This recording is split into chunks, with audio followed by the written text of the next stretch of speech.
Anlene and Marigold as a representative of the dairy industry in Singapore, as Anlene is the #1 adult milk powder brand in Singapore. Seriously guys, why do adults still drink milk? That's just weird. Humans are the only species that drink the milk of another species and drink milk after adolescence. Marigold have grown to become the largest dairy producer in Singapore. Today, Marigold has become a household name, with consumers recognizing it as a valued and trusted brand. A great number of its products have achieved the #1 brand status in Singapore, for example, pasteurized milk, juice, yogurt drink, condensed and evaporated milk. Annual sales revenue in Singapore exceed 260 million and annual sales revenue in Malaysia exceed 600 million ringgit. As you can see, many Singaporeans consume dairy products from Anlene and Marigold. Why is that so? Marigold HL milk has a unique Bone Plus formulation with vitamins K and D to aid calcium absorption and improve bone strength. And strong bones start with Anlene, with a deliciously improved taste and Bone Max.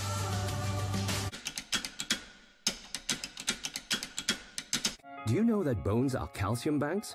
Start saving calcium from young so you can build and maintain bone strength for later in life. New Anlene. Care for your bones, joints and muscles. 我注重健康生活，为了有强壮的骨骼，我坚持每天多喝牛奶。我只选择能为我提供所需营养和益处的牛奶。幸好我找到了 Marigold HL 牛奶，绝非一般牛。It's because Anlene and Marigold advertise their dairy product as bone-friendly food. It claims that its product helps build strong bone, strong teeth, helps in bone development and prevents osteoporosis. Milk is touted to build strong bones, but a compilation of all the best studies found no association between milk consumption and hip fracture risk, so drinking milk as an adult might not help you build strong bones. Milk consumption during teenage years was also not associated with a lower risk of hip fractures, and if anything, milk consumption was associated with a borderline increase in hip fracture in men. Hip fracture rates are the highest in populations with the greatest milk consumption. Hip fracture rates are highest in populations with the greatest milk consumption. A study followed 100,000 men and women for up to 20 years. What did they find? Milk drinking women had higher rates of death, more heart disease, and significantly more cancer for each glass of milk. 3 glasses a day was associated with nearly twice the risk of death, and they had significantly more bone and hip fractures too. Men in a separate study also had higher rates of death with higher milk consumption. Milk, like all animal products, have a lot of sulfur containing amino acid, which is 2 to 5 times more than grains and beans, that are metabolized into sulfuric acid, which the body neutralizes with calcium from our bones.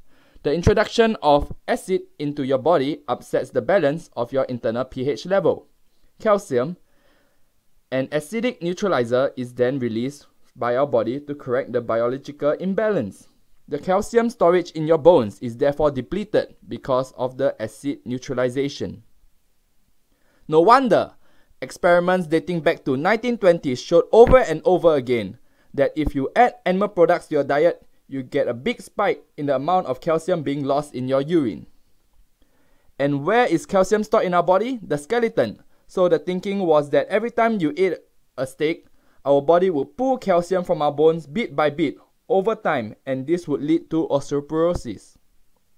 Based on 26 studies, for each 40 grams of protein we add to our diet, we pee out an extra 50 milligrams. And look, we only have about 2 pounds of calcium in our skeletons. So the loss of 50 a day would mean that we'll be losing close to 2% of our bone calcium every year. Decades, the dairy industry and U.S. government have been saying that milk is good for our bones. While all whole foods contain calcium, an essential nutrient for bone health, it is argued that we need the higher amounts found in dairy. Children and aging women in particular have been singled out to drink more and more and more milk. What do you think the most important nutrient we get from dairy products is, like milk? Calcium. Calcium. Calcium? Calcium. Calcium. Calcium. Or calcium. Calcium.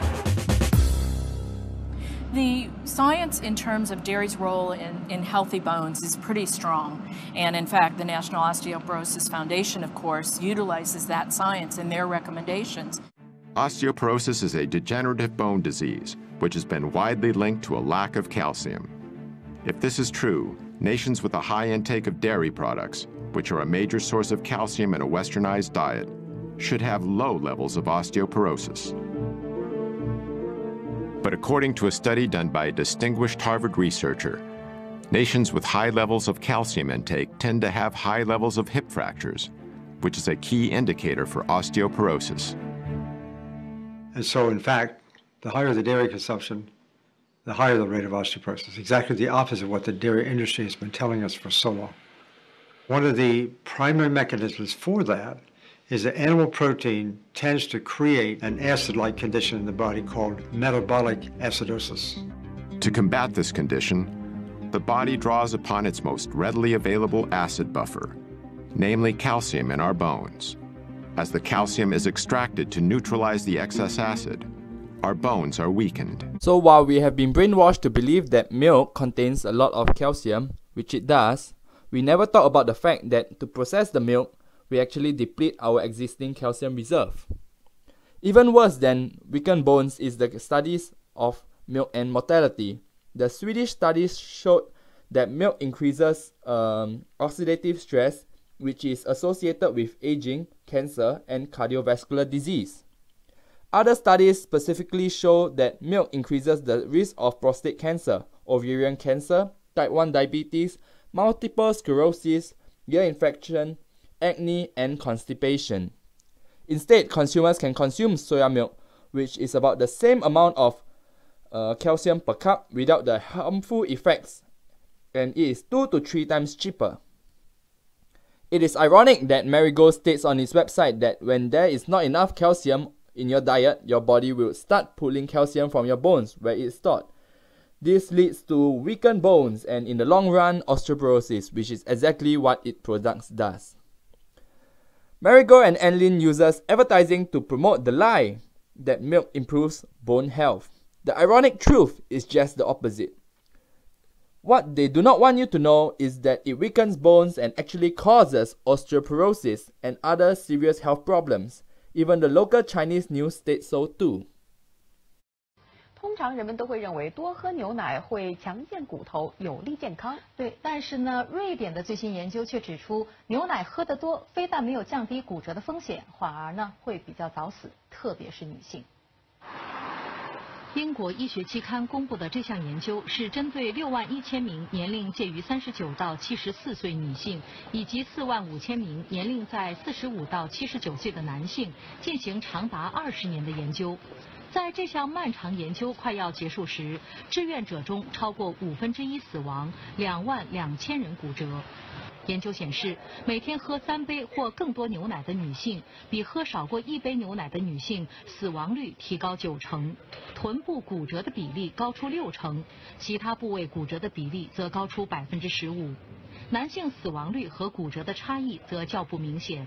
死亡率增高也出现在所有种类的牛奶，包括全脂、半脂。Some marketing strategies Marigold use is claiming that HL milk is part of a balanced diet. They state that HL milk has the perfect highs and lows. High in what?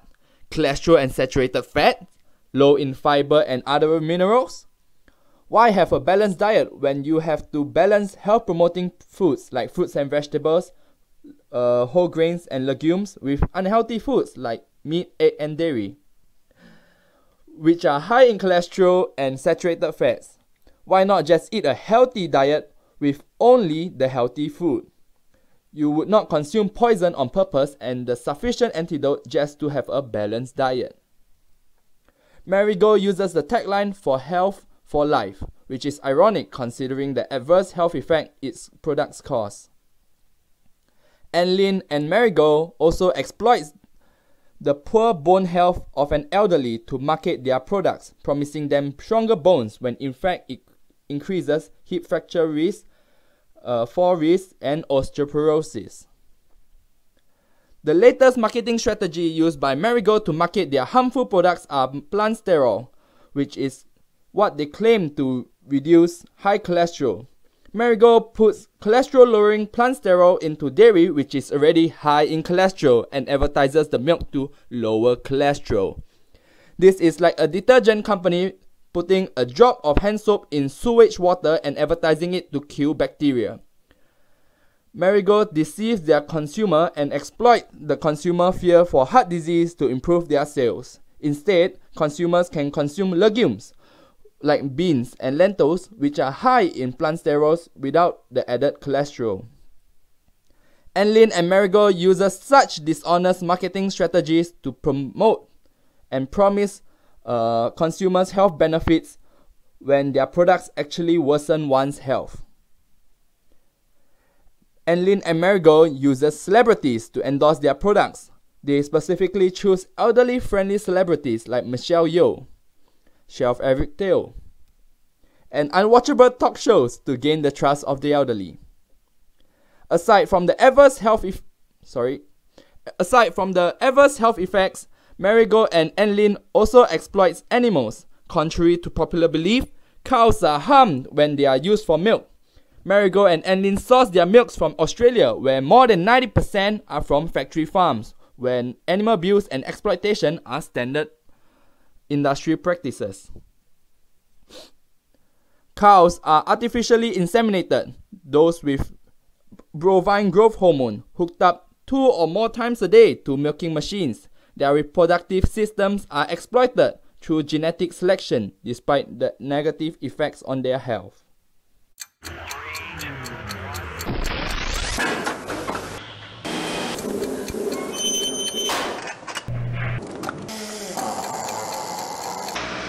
Do you ever get mad when you take the kids?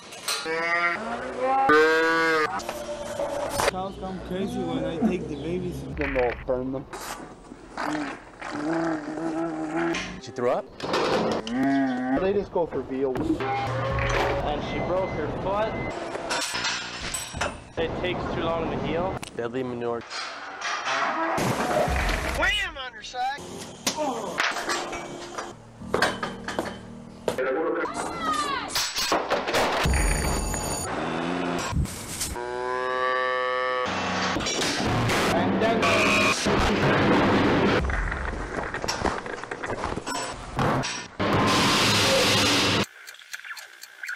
If you claim to only purchase milk from grass-fed, free-range cow, you still contribute to the animal cruelty, as the female cows have to be artificially inseminated to produce milk. Their calves are still torn away from their mothers within a day of birth, and the males are sold as veal. Female calves are kept in cramped pens or tiny crates to be raised as dairy cows like their mother. Without the absence of their mother's milk, the cows are fed a formula diet that is low in iron and has little nutritional value. This horrendous treatment makes them ill, and they frequently suffer from anemia, diarrhea, and pneumonia. Okay guys, so since everyone's so busy these days, I'm gonna explain to you how the dairy industry works in 5 minutes. Like other female mammals, cows only lactate, or produce milk, when they're pregnant or have a newborn to feed. So the dairy industry inseminates or impregnates cows starting at the age of around 12 months over and over and over again so they keep making milk. And it's a rather routine process. You see, first the industry jacks off a bunch of bulls, sometimes using a hand or help from an electro-ejaculator, which is basically a giant cow dildo that goes into the anus of the bull until he blows. And that semen is collected and then inserted into the vagina of a female cow with a long tube, usually while she's confined in what the industry calls a rape rack. And sometimes they put their fist right into the anus of the female cow, you know, to loosen the area. To make the process as effective as possible. What are you feeling for in there when you... Oh, it's a bit jumpy. I think I would be if someone did that to me.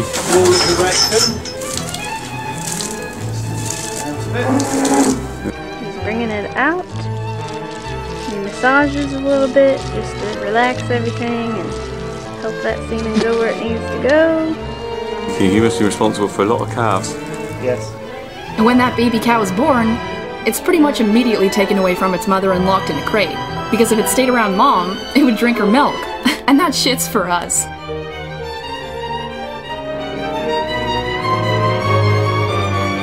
And you see, a mother cow's bond with her young is very strong and affectionate, and she sometimes cries out for days in search of her baby. But nobody gives a shit.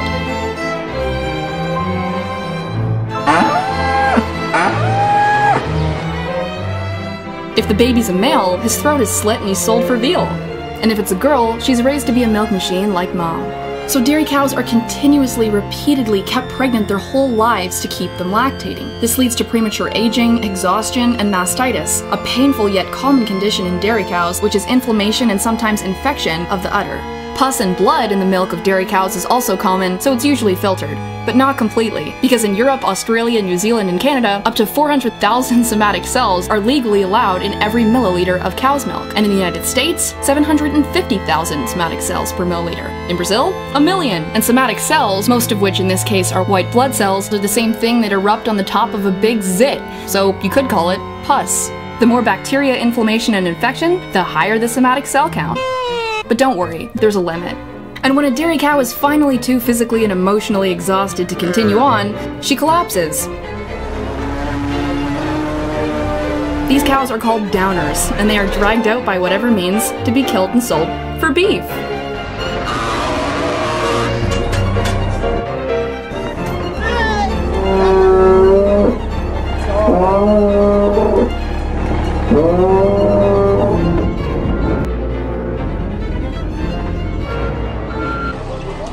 It's common in the industry, even on organic dairy farms, for cows to go down after about 4 or 5 years of continuous milk production. But peak milk production declines around 4 to 5 years anyways, so if the dairy cows are still standing, they're gonna be killed for hamburgers and beef regardless.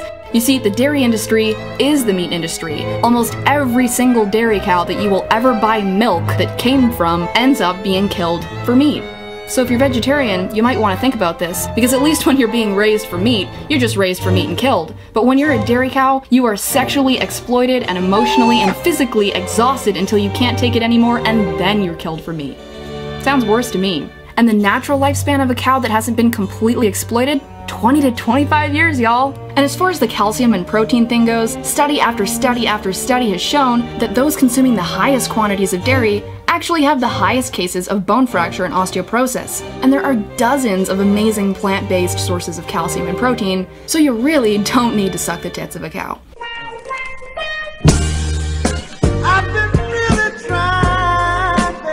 I mean, the dairy industry has wormed their way into education systems, nutritional programs, and media to convince us that we need to drink milk. But when you're in school learning about how good milk is for you, that's not because there was a panel of people who care about your health that determined that. That's because the dairy industry paid lots of money for you and your children to hear that message in school, and on TV, and on billboards, and magazines, and for your doctors who don't have to take more than a few hours of a nutrition course to tell you to drink your milk. You see, rhino milk is for baby rhinos. Dog's milk is for baby dogs. Cat's milk for baby cats. Rat milk is for baby rats. And cow's milk is for humans? No, it's for baby cows. And vegans are crazy? Dairy is fucking scary.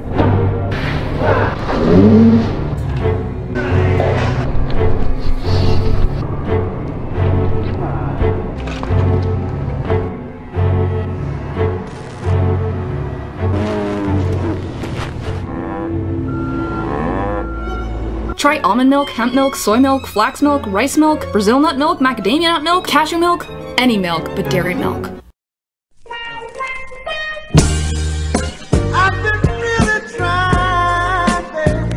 She's got a nice, beautiful slick coming out. That's a very good sign. Also for timing.